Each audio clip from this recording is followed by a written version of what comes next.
Hi everyone and welcome back.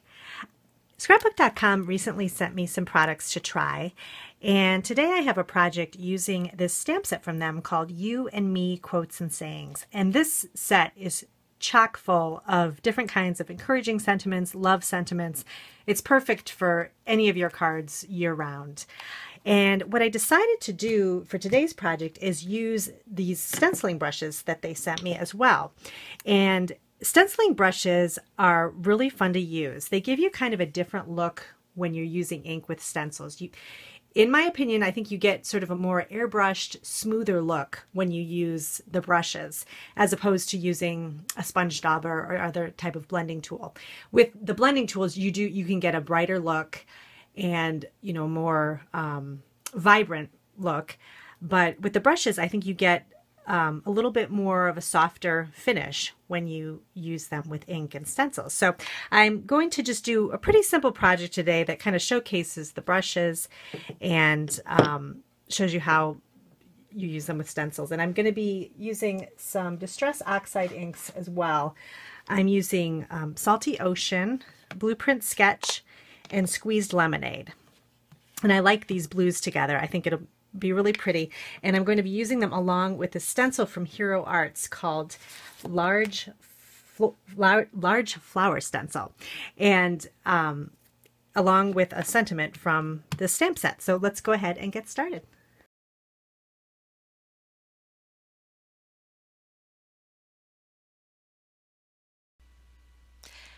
I'm starting off with a 4 1/4 by 5 1/2 inch card panel from this pack of 25 flat cards that are Nina Solar White that I also received from scrapbook.com.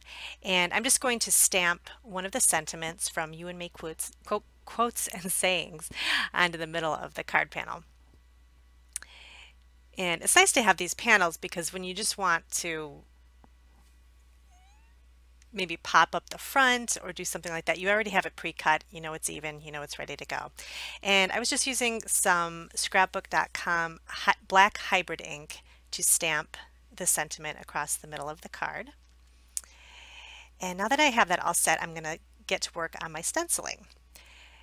So I first want to take my stencil, and actually before that I'm going to cut off a small piece of masking paper that I'm going to adhere over the top of the sentiment. And this is just kind of a repositionable adhesive that will allow me to lay a stencil over the top and stencil over the sentiment, but not get anything on the sentiment area that I masked off. So I'm just going to secure my stencil down, and again this is the Hero Arts large flower stencil, and I'm securing it down with some masking tape, and I'm going to get ready to start stenciling. And I'm just going to kind of protect my work surface with some more pieces of scrap paper. And I'm starting with Squeezed Lemonade Distress Oxide and one of the stencil brushes.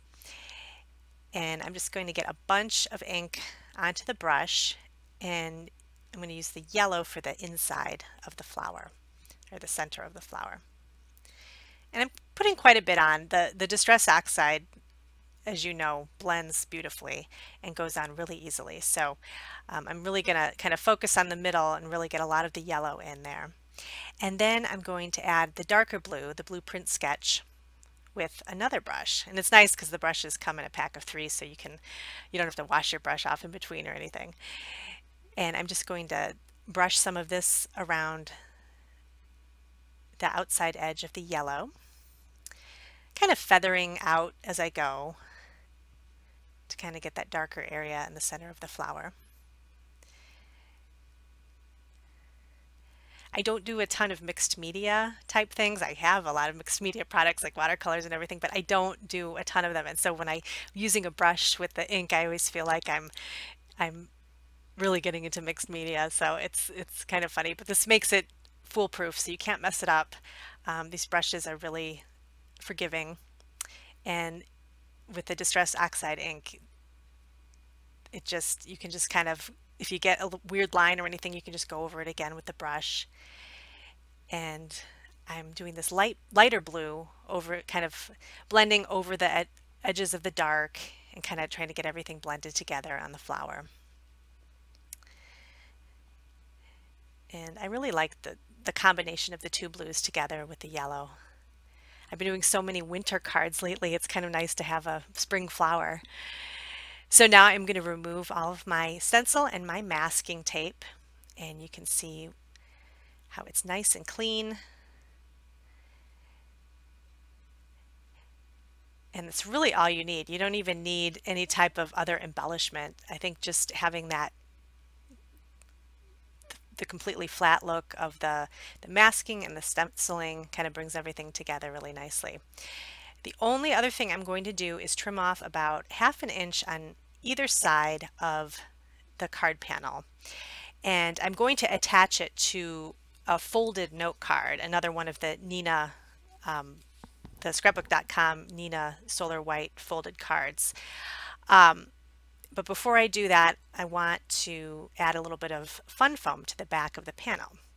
So this is my folded card, and I'm just going to use some of this double-sided adhesive from scrapbook.com, and this is a very sticky adhesive that will make sure that everything sticks down onto the fun foam, and then have the fun foam stick to the back of the card. So I'm using a colored fun foam because I kind of like the look of how you can see it on the side, like the color on the side. I've seen other people do this before, and I like the look of it. I've seen people do it with die cuts as well, and it just gives a very interesting look. So then I put more adhesive on the back of the fun foam, and I'm just going to attach it to the front of this white note card.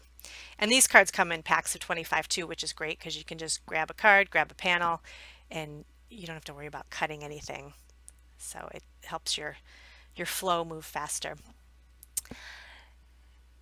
So I'm just kind of lining everything up on the front of the note card.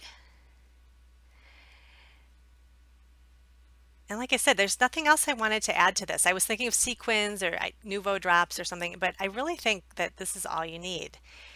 Really nice, clean and simple. The blue is really pretty with the yellow, and those stenciling brushes just do an amazing job with the perfect blending, and you get that kind of airbrushed soft look with the stencil. So definitely something to try. If you're interested in trying this project, I'll have all the supplies I used linked below in my show notes, as well as over on my blog. So definitely give the stencil brushes a try. They're a lot of fun, and they give you a really great look. Thanks for joining me today, and subscribe to my channel to get all the latest updates, and I'll see you soon.